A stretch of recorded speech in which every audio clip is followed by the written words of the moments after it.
अल्लाह के रसूल फातिमा के यहाँ आए। फातिमा छुप गई। कहा बेटी बाप से पर्दा कर रही हो?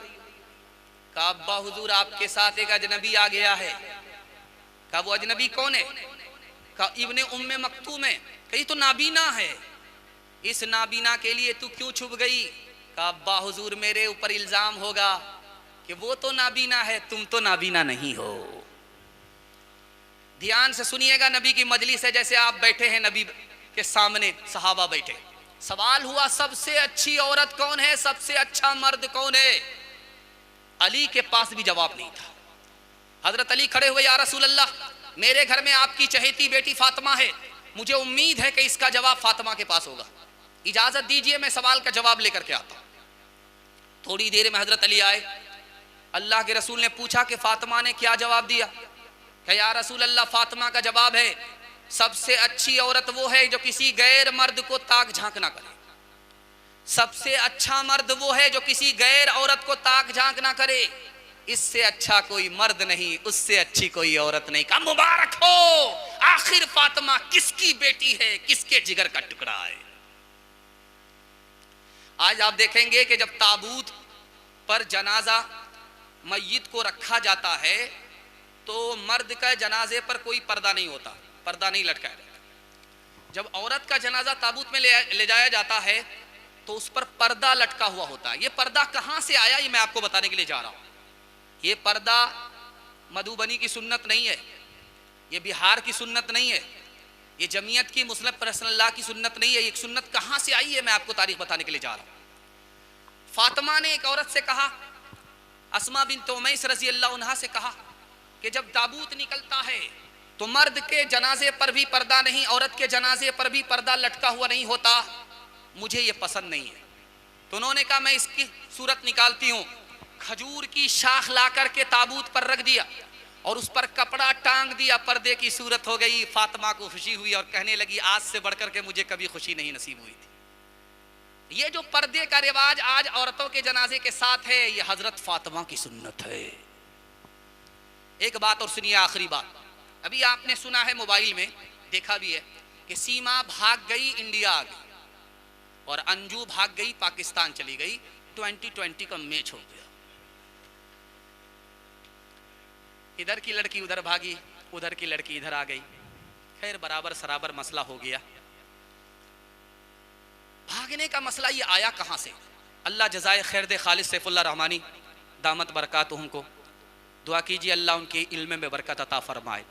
उन्होंने लिखा कि बांग्लादेश में एक लड़का रहता है, इंडिया की लड़की अपने बाप से करे अब्बा हुजूर मैं शादी करूंगी तो बांग्लादेश के लड़के से शादी करूं।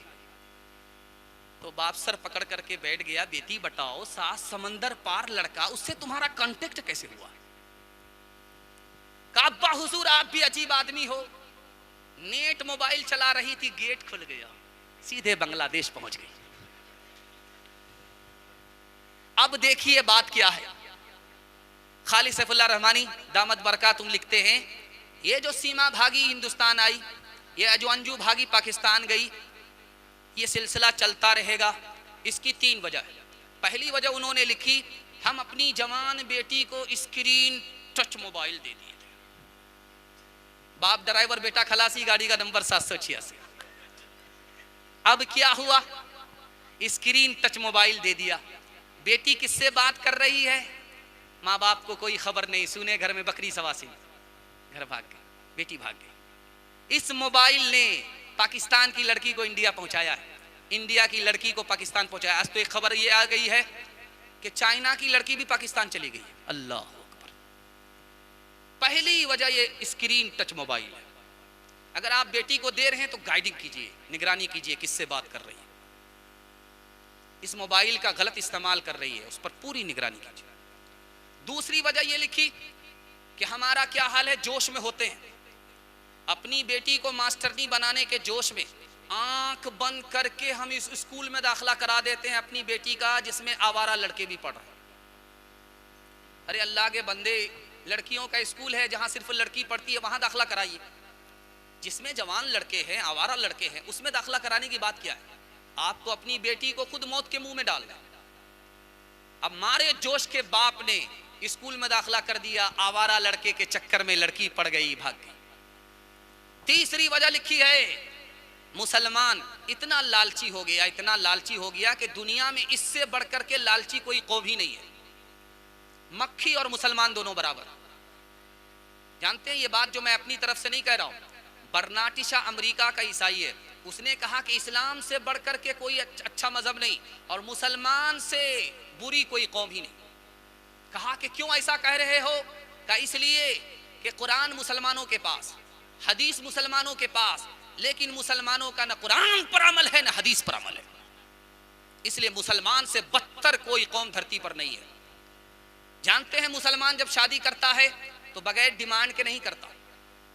बेटा बिल्कुल छचुंदर है, अंगूठा टेक है, लेकिन उसके लिए डिमांड जानते हैं 4 लाख नगद, बुलेट गाड़ी और डबल डबल पलंग और भैंस, बच्चे वाली भैंस, हलवाई की दुकान, नाना जी का फातिहा। और जानते हैं तरीका क्या है? कितना भयानक तरीका है। जिस वक्त शादी होती है तो बेटा खामोश है, बाप बोल रहा है। बाप कहता मैं तो हाजी साहब हूं, हमको अल्लाह ने क्या नहीं दे रखा है, बहुत कुछ दे रखा है। अगर आप 4 चक्का दे दीजिएगा तो क्या फर्क पड़ेगा, आप ही की बेटी आएगी और जाएगी। हमको अल्लाह ने क्या कमी दे रखी है? सब कुछ है। डबल डबल पलंग दे दीजिएगा, बच्चे वाली भैंस दे दीजिएगा तो क्या फर्क पड़ेगा? आराम आप ही की बेटी करेगी, आराम आप ही का दामाद करेगा और दूध आप ही की बेटी आप ही का दामाद पिएगा। देखिए कितना बड़ा सियाना है, काम भी निकाल रहा है, बदनाम भी नहीं होना चाह रहा। एक भूमियार था, दुनिया को ठक करके दुनिया से जा रहा था, तो बेटा को बोला, बेटा मैं जब मर जाऊं तो मुझको पुरानी कब्र में दफन करना, नहीं कब्र में दफन मत करना। अब बेटा का सर चकरा गया, अब्बा हुजूर नया मुर्दा नई कब्र में जाता, आप पुरानी कब्र में क्यों जाना चाहते हो? अब बेटा मैं फरिश्ते को ठगना चाहता हूं। कहा कि फरिश्ते को कैसे ठग लोगे? कहा कि जब नया मुर्दा पुरानी कब्र में जाएगा, फरिश्ता पूछने के लिए आएगा तो कहेंगे अभी तो पूछ करके गए थे, क्या बार बार दिमाग खराब करने के लिए आ गए? इंसाफ से बताइए, ये जो गाड़ी मिली, ये जो पलंग मिला, ये जो सामान मिला है, ये किसको मिला? बेटी दामाद को। इस बानर बाप को क्या मिला? नाना की हुंडी। ये दूसरे की दुनिया बना करके अपनी आखिरत बर्बाद कर रहा हो। जानते हैं इसका नुकसान क्या होता है? डिमांड के बगैर मुसलमान निकाह नहीं करता, निकाह को मुसलमान ने तिजारत बनाया। आज मुसलमान की लड़की गैर को लेकर के भाग रही है, ईमान अलग गया, आबरू अलग गई। जहां वो लड़की जिम्मेदार है, ये समाज भी कसूरवार है। दुनिया में औरतों की कोई इज्जत नहीं रही, फातिमा सी अब कोई औरत नहीं रही।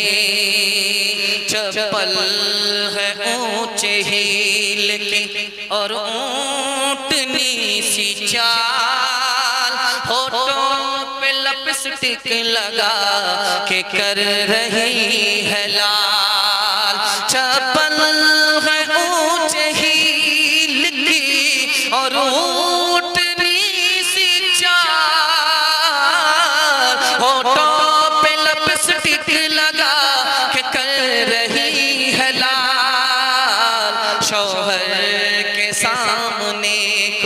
जीनत नहीं रही, फातिमा सी अब कोई औरत नहीं रही। औलाद मांगती है ये पीरान पीर से, पीरों को ये मनाती है कुरमा वो खीर से।